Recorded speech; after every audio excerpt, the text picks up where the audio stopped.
mission to interview women and the occasional token man about how their passion and purpose have collided to create healthy relationships and profitable businesses. I am Elizabeth Denham, here with Rebecca Monet. We are the co-founders of The Coterie for Women and the Franchise Woman magazine.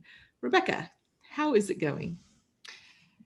It's been a crazy beginning of the year. I just feel like I'm in a sprint of sorts, just going 90 miles an hour in 2021. I'm looking forward to a little bit of a break this weekend.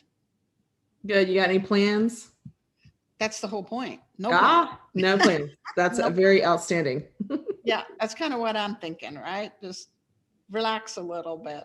Absolutely. Sometimes it's hard to take a day off. When we were having a conversation earlier about working from home and boundaries, and setting boundaries to stop when you're working at home sometimes is hard. Yeah. I've worked from my home for years and I'm crazy self-disciplined that way. But it is hard, especially for folks who've not had to do that in the past. They're used to going to an office and this is work and this is home. And now it's kind of all commingled, right? Lines are blurred. Yep, for sure. Lines are blurred. Well, what is your rose and your thorn for the week? So my thorn is the IRS. Well, that's always a thorn. The IRS is a pain in the rumpus, right? So I got a note in my mailbox from the postman saying there's a letter from the IRS that I have to sign for. You never want a letter that you have to sign for from the IRS. And basically it said, we stopped by to give you this letter, blah, blah, blah, and you weren't home. I'm like, I'm home 24/7. I am working right now because of the remodel in my living room, which is 6 feet from the front door. What do you mean I'm not home? I'm home, okay? Bring me the stupid letter so my brain doesn't think 1,000 different things about what could this be and what's going on. Yeah. You could build that up to be a whole thing that it's not. It's probably nothing because we moved the company from California to Arkansas. It's probably nothing, but in my head, I'm going on and on and on. So last night I put up, and the doorbell doesn't work, right? Remember this house is just whatever. So I put up a note for the postman that says, please ring the doorbell. Don't ring the doorbell, please knock. Thinking I was going to get this IRS letter today. He goes by, doesn't stop at the house. Then he ends up down the street and he goes by the other direction. Here's Rebecca Monet running out the front door to catch the postman to get an IRS letter. And he doesn't notice me. I'm flagging him down and he doesn't notice me. And by the time, Elizabeth, I got back in the house, I am laughing at myself. What human being in their right mind chases down a postman to get a certified letter from the IRS? Nobody I know. You know one person now. I guess I do. That is hilarious. Oh, no, you want to avoid. That might just be my rose for the week because the mental picture of that is pretty entertaining. It's pretty crazy. So what is your rose? I hope you have a good rose. That's a rose. Let me think about a rose. I had one earlier. You may have to come back to me. Let's get to your rose and thorn and then come back to me for my rose. I had it just 2 seconds ago and I forgot. Okay, so my rose, I'll do my thorn. My thorn is not really my thorn. It's my thorn for my son, who's 18. And he's got his first kind of real girlfriend. And he's in an accidental love triangle. He's not home now, so I can talk about it. But evidently one of his little buddies liked the girl. Oh. She never liked him back. There was never anything. And Joseph's in virtual school and they're in real school. So he didn't realize the boy still likes her. So there's this whole thing going on. And luckily Joseph's got a good perspective. He's like, you know what, this is not a thing. This shouldn't be a thing. And the guy is saying, you broke the bro code and you can't date her because I wanted her, even though she never reciprocated.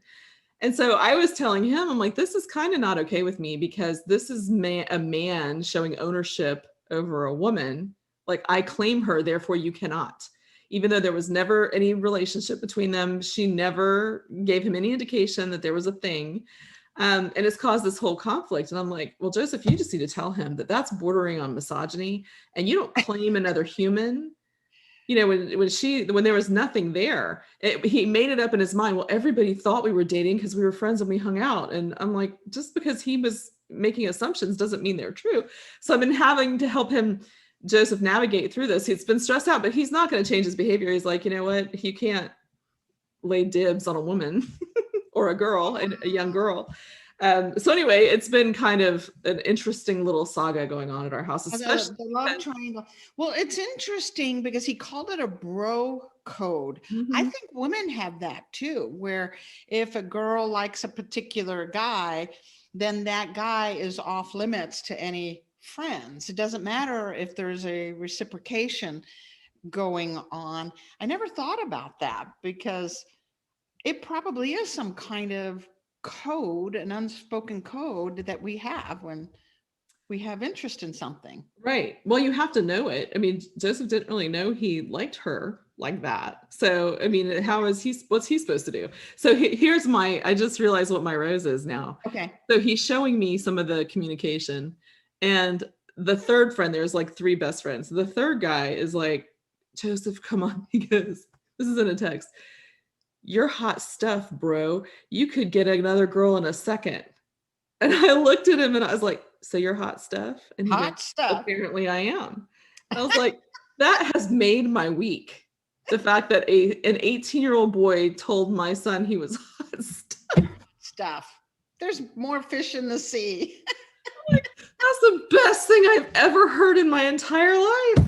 So now I can just go around calling him hot stuff. Hey, hot stuff. The teenage drama sometimes is just so, giving. Yeah, that's a riot. That's a great Rose and Thorn. I told my sister like last week when all this was going on, and she was just totally deadpan. She goes, that is a great story. Like, it's a great story. Well, here he's got certain bros telling him this is off limits, and other bros telling him he's hot stuff and nothing is off limits, right? He can have whatever he wants. So fun. But he can't have that girl. He can't, except for this one. Except for this one that these boys seem to have claimed as unavailable to Joseph. So anyway, it's just a whole. Never mind what she thinks, right? Right. Nobody except asked Joseph her. Has really communicated with her on her feelings about the whole thing. So really, why are men not asking me out? Well, it kind of totally explains objectification, really, if you think about it. She's just the one to be clawed over or passed around or vied for, no say in the matter whatsoever. Anyway, it's just a funny little thing that's going on. It is funny. That's so, great. On that note, do you have a rose? Because unless you're hot stuff, I'm not sure if you can. I think I'm going to have to take the hot stuff story and claim it as my. Because my rose is very minor compared to that. Well, what is your rose? You thought of it?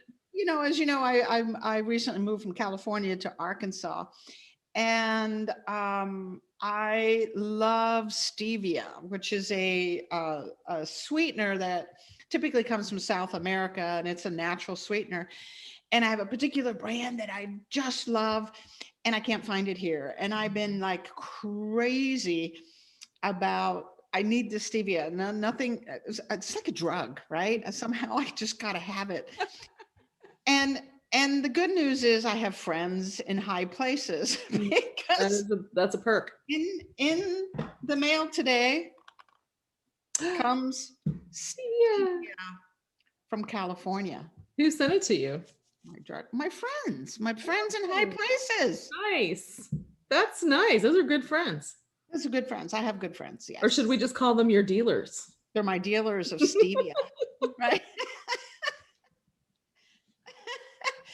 I don't know how long they'll do that for me without some price, but in the meantime, I'm very grateful. I think that's a really, thoughtfulness is always a rose. It is indeed. Well, That note, on that we're note, done. What? those are our roses and thorns for this week. Yeah. Tune in next week, and who knows, we may have an update on the love triangle, right?